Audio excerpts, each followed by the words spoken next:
What's the discussion? Partnerships. Partnerships Yeah. for coral. Or ocean. Ocean coral. Try and Yeah. shuffle some figures, right? Yeah. Can we ask people to come in here, please? Thank you. All right. Yeah. Bring your drinks. This is going to be very relaxed.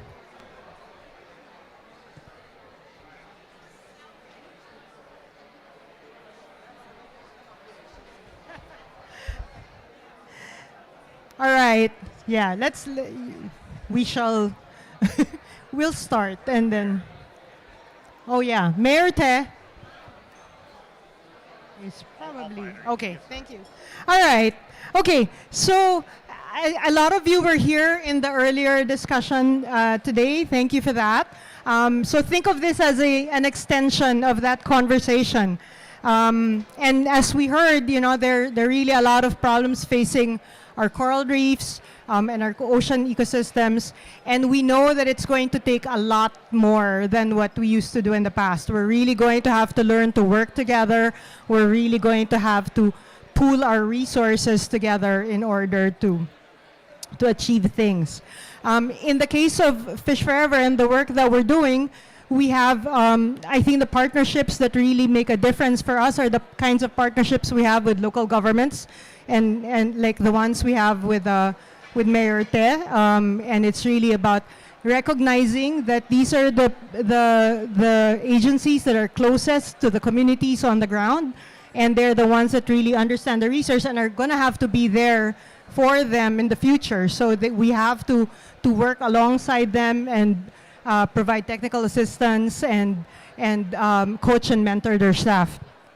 The other piece that we see in our work that's also vitally important is the partnerships that they form with each other. So Mayor Te was talking about the Coastal 500 network of mayors and really bringing them together so that they can learn from each other and really build on each other, and so they don't feel so alone.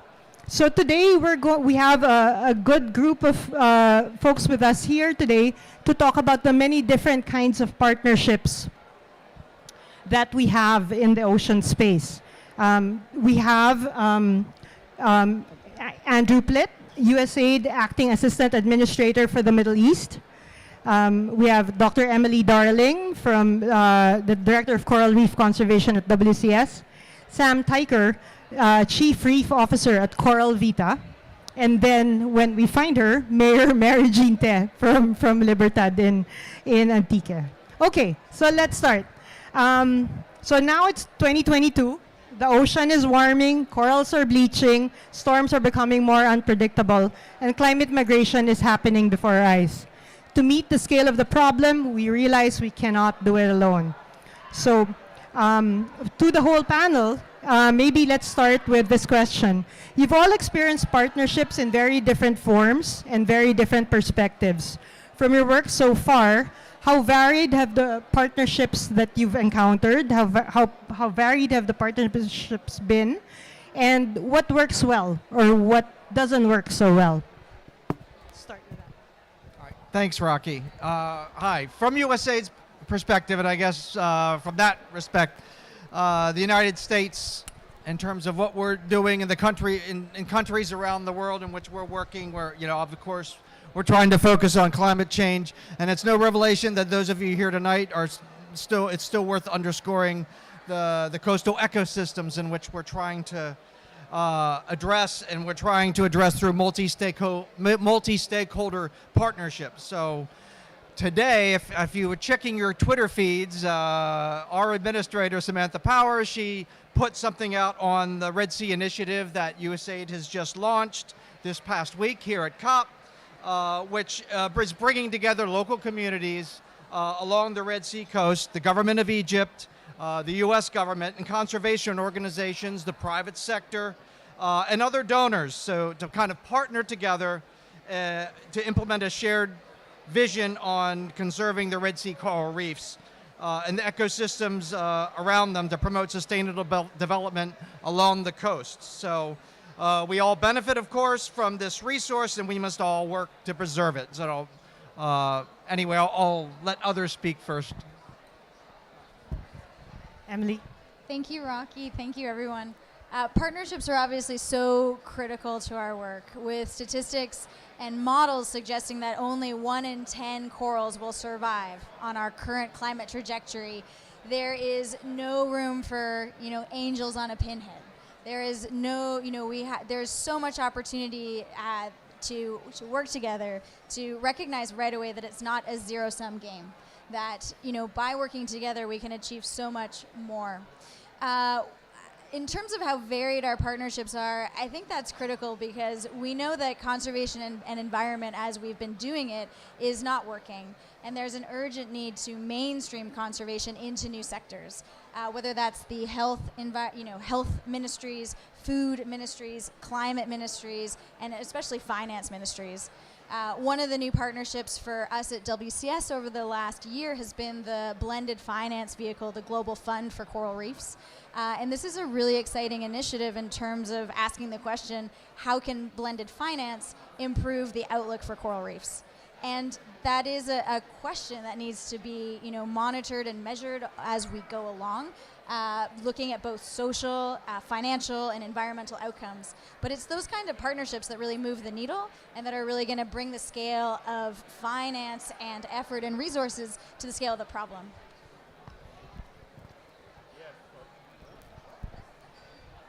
Partnerships is everything. So just for brief context, Coral Vita is a social enterprise that grows corals to restore dying reefs, working to help scale coral reef restoration around the world. And we're currently based in Freeport, Grand Bahama.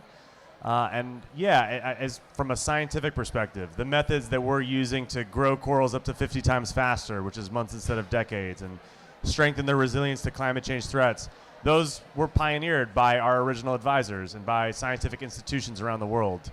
Working in the Bahamas, we have a business model where we're bringing in the private sector to help fund restoration, but we're also working with communities on the ground, be it students, be it fishers, be it the Nature Conservancy with Shanique over there, and on a Global Fund for Coral Reefs project. And so how we mobilize capital, how we mobilize policymakers and regulators, the people who rely on reefs the most, all of these things really come together, and that also extends to the global coral science and restoration community because we're all on the same team. And I think I also need to preface, which we'll talk about later, with the restoration work we do, that the best thing to do for coral reefs is to stop killing them. And we're sitting here at COP27. We need to solve climate change. Full stop. Emily gave you the stats before. Failure is not an option when it comes to a world without coral reefs. And so by solving for habitat destruction and the climate crisis, we give coral reefs a chance. We've got to do other things too. But that is sort of the full stop. And so we also need the media, industry, governments to step up so that we can then form those local partnerships to then do the work on the ground. Thanks, Sam. Can I follow up on that a little bit? Coral Vita is announcing an open call to governments and key stakeholders to host its next set of coral reef farms, right? And can you talk a little bit about what the entrepreneurial community is bringing to this story? Sure. So a little bit later, there's going to be a little bit of video to go on that announcement. I didn't grow up thinking I was going to be a coral farmer, because who does? I'm from Washington, D.C. My parents worked in sort of government and the like, but definitely believed in public service. I mean, my dad was actually a diplomat working on making peace in the Middle East. So I guess there's this belief when it comes to coral reefs, call it optimistic realism. We have a lot of challenges that exist, and we have to recognize them, but that we can problem solve, we can collaborate, we can use good science and then new ideas to bring things to the next level. And so we started a company to address this, because if you put aside the wonder and magic of coral reefs and the biodiversity, which is definitely enough for me, they're incredibly valuable. So the latest estimates are that reefs generate $2.7 trillion annually in goods and services. So they power tourism economies. I think it's fair to say that here in Sharm el-Sheikh, a lot of the reason people come to Sharm el-Sheikh is to snorkel and dive, which lets the taxi drivers, the hotels, the airlines, the government all benefit from that. There's up to 1 billion people around the world, and 25% of marine life that depends on this one ecosystem. So we're also talking about food security and livelihoods, as you well know with the work you do with fishers. Coral reefs act like breakwaters. They shelter coastlines from storms. They reduce wave energy by 97%. And there's even medicinal compounds that come from them. So what we're looking at is how we can actually get hotels, developers, insurers, governments, conservation finance, all of these stakeholders that actually pay to restore reefs, to invest in them, to take this entrepreneurial approach so that we can unlock capital to then do ecosystem scale restoration. And we're obviously, as I said before, part of a much larger global ecosystem, working with coral scientists and other restoration practitioners. But we also need roboticists to come into this field. We need AI, we need material scientists. This is a very, if you imagine like the first cars that came off the line in like the late 1800s, that's where a lot of stuff is with coral reef restoration. And we need to get to that assembly line. We need to actually have and I say this very consciously as an environmentalist, we almost need an industry that's able to do large-scale restoration while then again doing it hand in hand with preservation, with marine protected areas, with dealing with the upstream factors that kill coral reefs. It's a whole new world that's opening up. Andy, you talked a little bit about the announcement of USAID, and you're partnering with GFCR and UNDP. Can you tell us a little bit more about the specifics of that partnership and how is it all going to work together?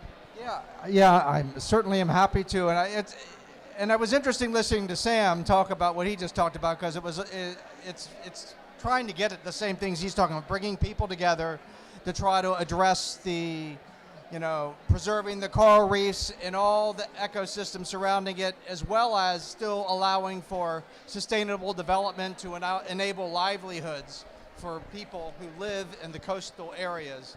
I mean, I myself have benefited even before this initiative for the last for the last 12 years. I have been spending my own money to come to Egypt to enjoy diving and snorkeling on the Red Sea and enjoying the coral reefs. And so that's why I'm so happy to be part of this initiative, the Red Sea Initiative, where we're going to try to do it in a sustainable way, partnering with local communities, with other donors, blended finance, the private sector, to find a sustainable way to preserve the coral reefs for future generations. So, of course, it's under threat. I mean, while the corals of the Red Sea are amongst the most resilient in the world, they're still under threat. They're under threat from climate change, but of course they're also under threat from human activity, from overdevelopment, overfishing, and pollution. So this initiative that we've launched is to try to tackle this problem with the input of local communities first and foremost. I'm just going to pull out my notes to make sure I don't forget anything, because we've got some partners involved in this. Anyway, so the first and foremost, we're starting with $15 million from USAID, but we are going to be coming to a neighborhood near you to try to leverage another $50 million on top of all of that, to ensure that there is a widespread engagement and to enable to involve as many local communities as possible and to keep them in the lead. So while the goal is to protect the Red Seas, the coastal ecosystems, and to kind of protect it from the impact of climate change and the high impact of human activity, but it's also to empower local communities to take the lead on this, so that we'll involve them in the planning for all the interventions that we do along the coastline. We'll also establish a blended finance mechanism, bringing in financing from donors, businesses, and who are interested in the impacts of climate change, reducing emissions, and to creating livelihoods for the people who live along the coastline.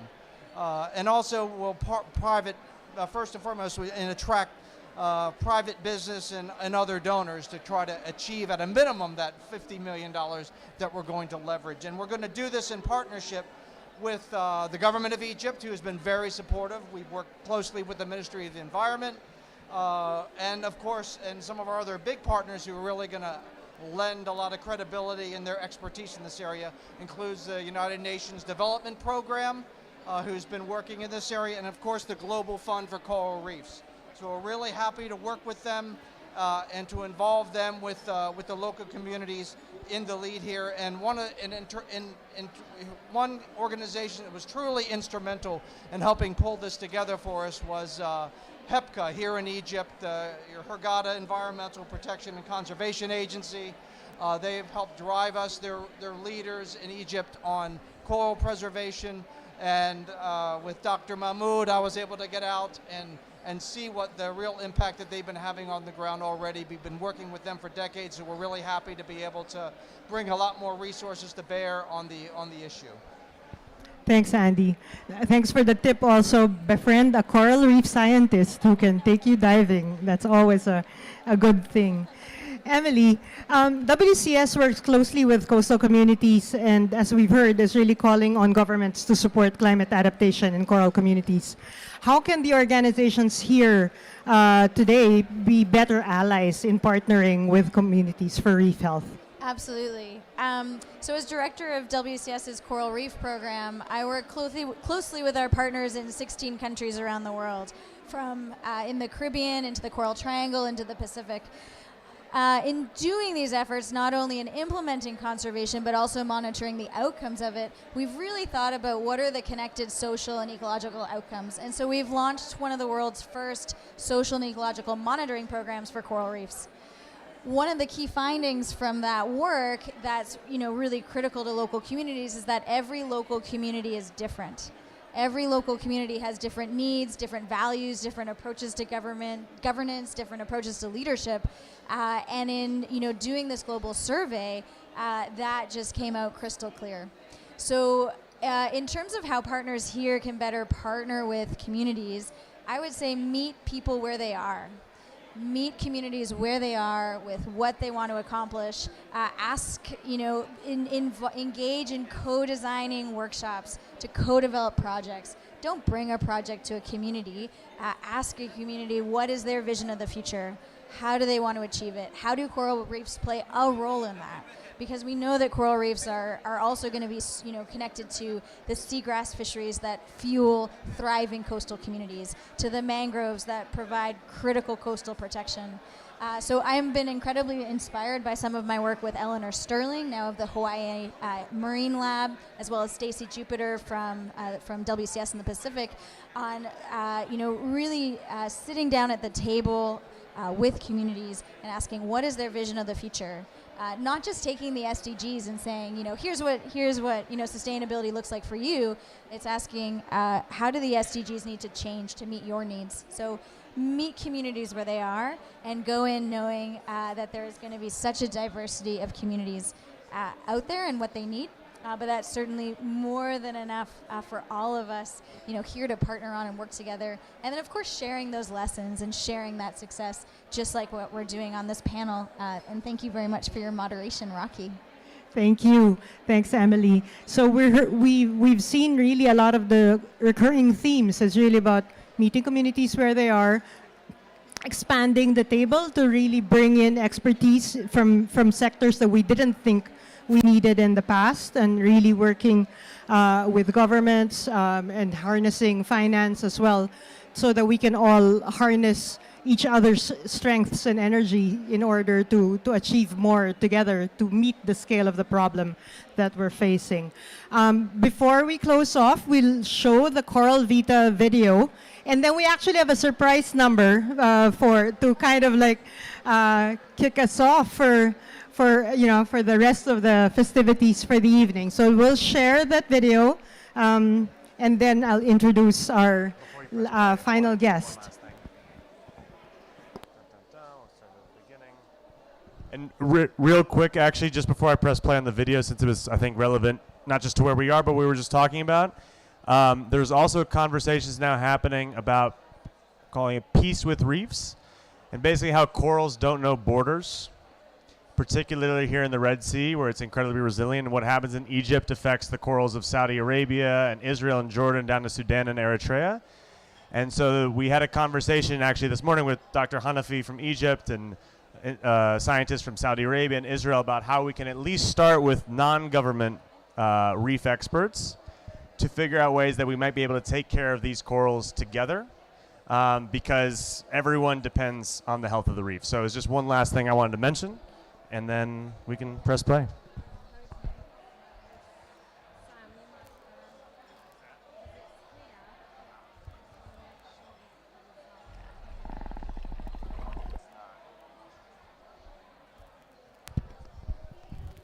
And maybe while we deal with some technical things, anyone have any questions or things they want to contribute since you're not on the panel?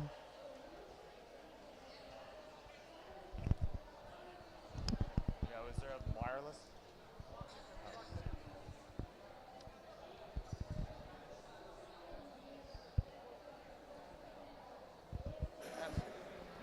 There are other places that are restoring reefs, like the Great Barrier Reef.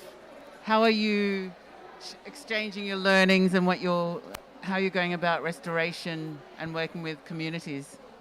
Yeah, so it's a great question. Again, it's going to tie in a little bit with this.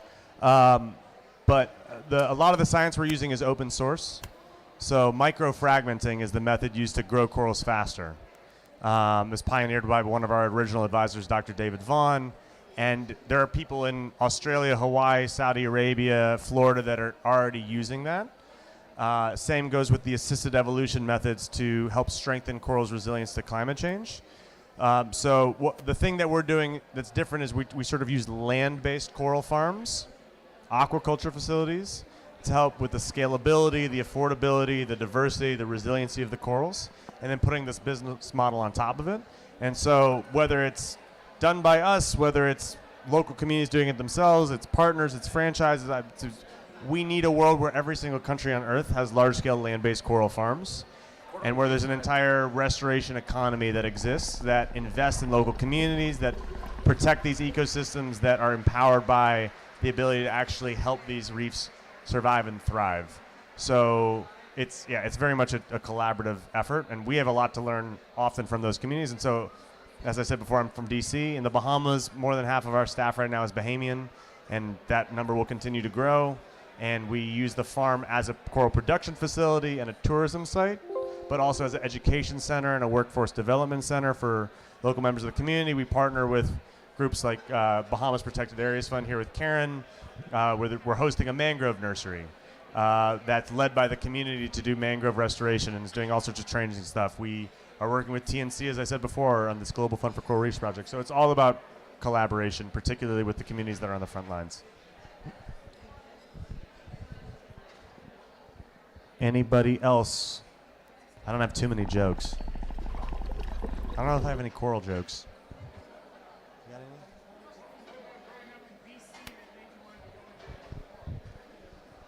The question is, what about growing up in DC? Maybe you want to go into coral. I've been a scuba diver since I was 13. Washington, D.C. does not spring to mind when you think about vibrant coastal ecosystems.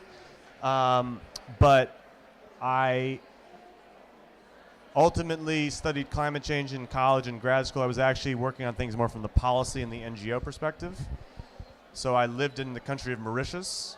After college, I worked for my friend's NGO. We got a grant from the UN to do a traditional coral farming project. You have these underwater, low-tech nurseries that are really great on a local level, but for scaling for an entire nation's reefs, there's a lot of reasons, including the funding, why it doesn't cut it. I interned at the White House doing climate adaptation policy and for this coalition of island nations called the Global Island Partnership, but ultimately felt that when it came to preserving coral reefs, policy making and NGOs, together with we got the sound working, my co-founder Gator, coming more from academia, weren't solving a lot of these problems fast enough or effectively enough. And so we, again, with that love for coral reefs at the heart of everything, thought, okay, they're so valuable. What if we can actually get the private sector to value them the way they should so that we can then unlock funding to do ecosystem scale impact? Any luck? Or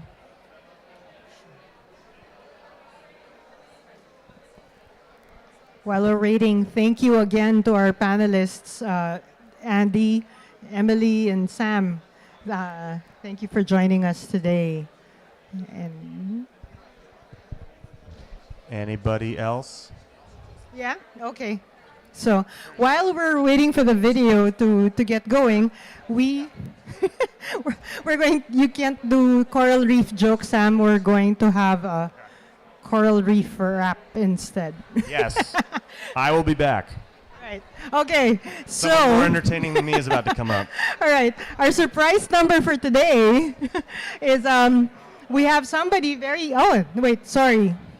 Okay. Here we go. So, okay. Coral Vita first.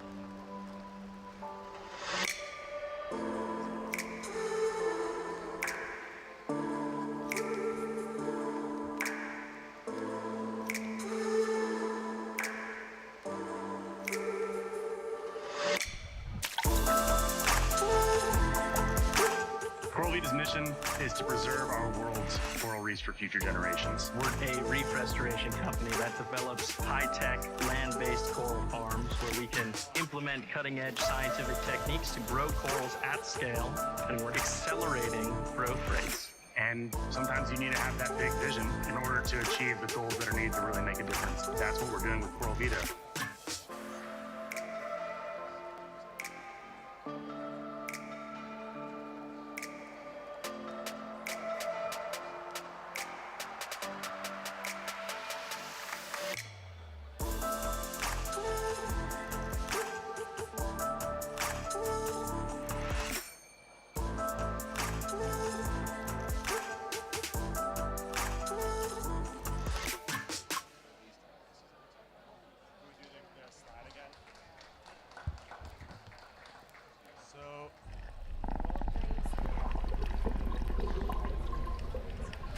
We'll get the sounds one more time. So after several years since we launched our first coral farm in the Bahamas, and while we will absolutely be continuing and hopefully scaling up the work there, very excited to share that we are now starting to look to where we could start launching coral farms in more countries around the world, working in partnership with other scientists, local communities, governments, the private sector. So for anyone interested here who's invested, whether you're in the Caribbean, the Indian Ocean, the Red Sea, the Indo-Pacific, we'll eventually get that QR code back up there, but it's coralvita.co/next. And we're really excited to collaborate with everyone to take care of the ecosystems that we all rely upon. Thank you. Thank you, Sam. Okay, surprise number. We found out today that here at COP is a very talented rapper who can actually rhyme coral reefs and other such. So it's my pleasure to introduce to you Mr. Baba Brinkman. Thank you. I've been traveling around with this speaker because not every pavilion has a good sound system, but this one's actually decent. So I thought I'd have an opportunity to A/B test the speakers with a live audience, and you guys can say by cheer which one I should use for my rap. Okay, so we'll go with the portable speaker that I brought. Check, check, 1, 2, and this is the in-house one. Check, check. A clear winner. It wasn't turned on. Hold on.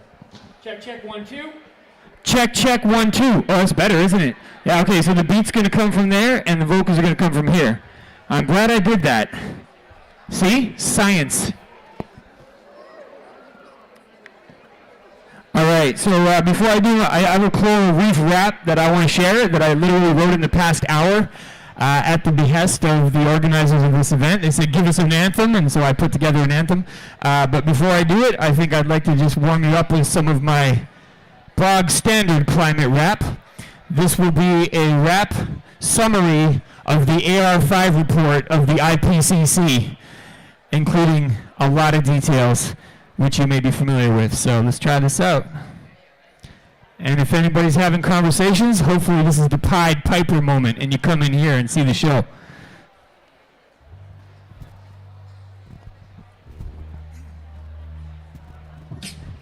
You want a new definition of hardcore? Check out the Intergovernmental Climate Report. It says the world is getting warmer unequivocally, and the oceans have increased 40% in acidity, and 90% of the warming trend is oceanic and concentrated in the Arctic. Nobody panic, but the level of greenhouse gases in the air is higher now than it's been in millions of years. We added more than 1 trillion tons of CO2 to the atmosphere, and it's going to be centuries before some of the gas is clear. I'm dropping science, unvarnished, unbiased, but I don't blame you if your instinct is to deny it, because we evolved to prioritize immediate threats. If it bleeds, it leads. That's what the media says. So let the gangster-esque rap music paint a picture, and I'll hit you with some evidence-based predictions. Get ready for wars, famines, droughts, floods, hurricanes, heat waves, murders, thugs, chaos, refugees, stress, disease, extinction, disaster, IPCC, Hollywood summer blockbusters can't touch this. I get my thrills from the latest reports published by the Intergovernmental Panel on Climate Change, formed in 1988 to get the science straight. Now they dropped the 5th assessment and the data's up to date, so allow me to summarize. Bad things on the way, higher emissions, sea level rise, dire predictions on target for disaster movie style predicaments. Some people want to set a limit of 2 degrees, but that's still enough to disintegrate major ice sheets over the course of centuries or maybe decades.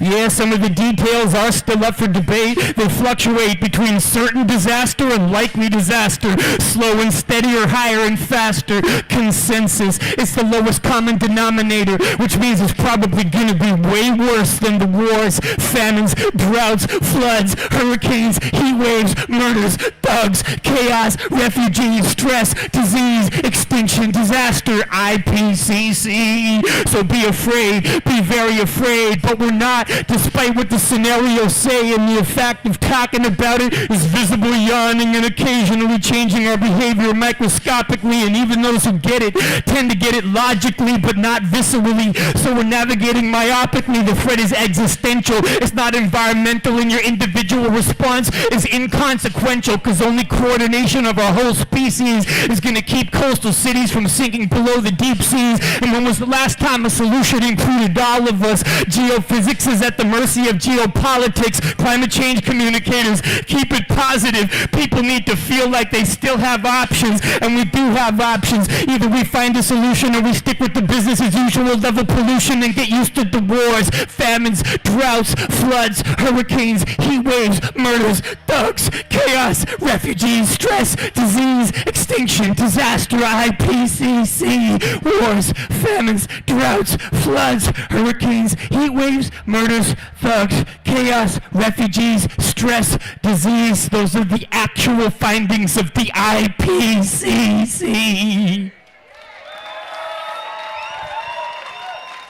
Thank you. Okay, as I mentioned, I actually wrote a choral anthem, a protecting choral anthem. You guys want to hear my protecting choral anthem? Too bad, I'm not going to do it yet. First, I'm going to freestyle to try to get everybody that's talking with drinks to come in here and listen to it. All right, we'll do it like this.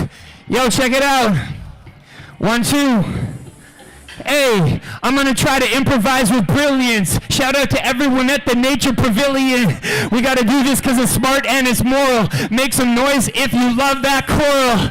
Yeah, I'm the ill Mike Rocca. Get up in here. Go put down your vodka. Or maybe get 3 or 4 more first. But come on, I know you want to come and hear this verse, because I'll be rocking it. I'm kind of talkative. Make some noise if you're nature positive.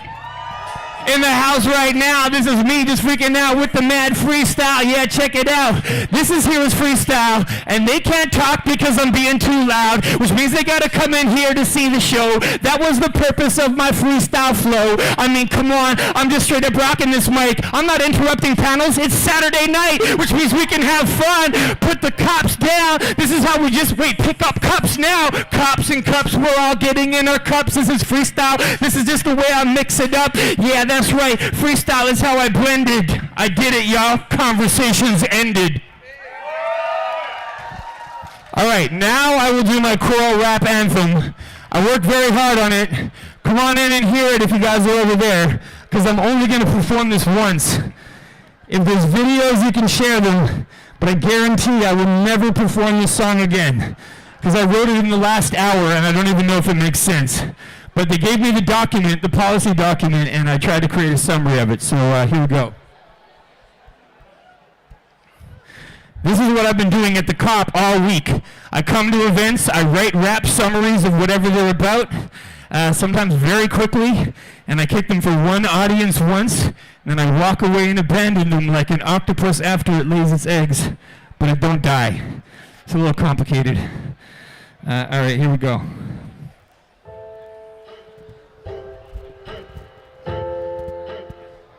I don't even know what this rap says. I didn't even reread it. I just wrote it down, so I'm going to do it right now. Woo! Make some noise if you love choral. Yo. Hit the beach.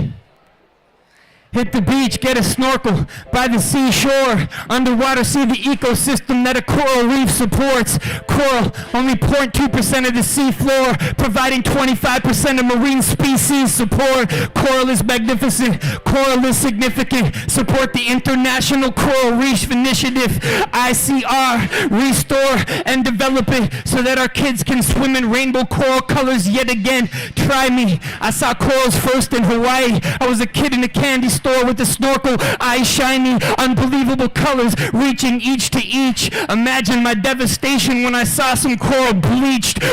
A dead city turned as white as a sheet. You might have seen it scuba diving up in Sharm el-Sheikh. Climate change is impacting the ocean's acidity, and temperatures are leaving a lot of coral deceased, and people need it to eat. It's not just magnifique. 500 million of us live on the fish that it feeds on the reefs. Those are coastal communities, the biologically productive ecosystems that we need. Coral, it's the canary in the planetary coal mine. First the coral goes, then the rest of the biome dies. Coral is a cathedral. We got communities inside. Make some noise if you want it to thrive. Coral is magnificent. Coral is significant. Support the International Initiative, ICR. Restore and develop it so that our kids can swim in rainbow coral colors yet again. Coral is magnificent. Coral is significant. Support the International Coral Reef Initiative, ICR. Restore and develop it so that our kids can swim in rainbow coral colors yet again. We can save it, and we should.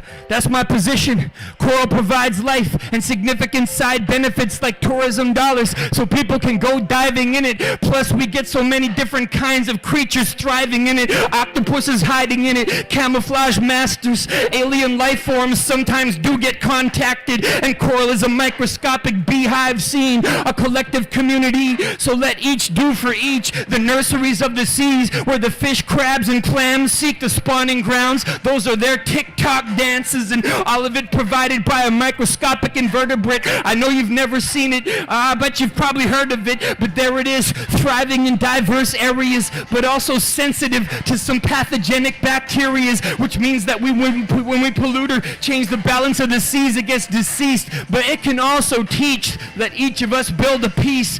Up in the aggregate, we end up building palaces. That's what climate action is. This is not either or. Reduce emissions and build marine resilience. That's the new position, and we can all be part of it, but only if we want to be. Find your own way to support a sustainable blue economy and support the R&D happening at CORDAP, and there will no longer be a need for pro-coral rap, because coral is magnificent, coral is significant. Support the International ICR, restore and develop it so that our kids can swim in rainbow coral colors yet again. Coral is magnificent, coral is significant. Support the International Coral Reef Initiative. Yeah, we can restore and develop it so that our kids can swim in rainbow coral colors yet again. I want to see my kids swim in rainbow coral colors yet again. So support the International Coral Reef Initiative.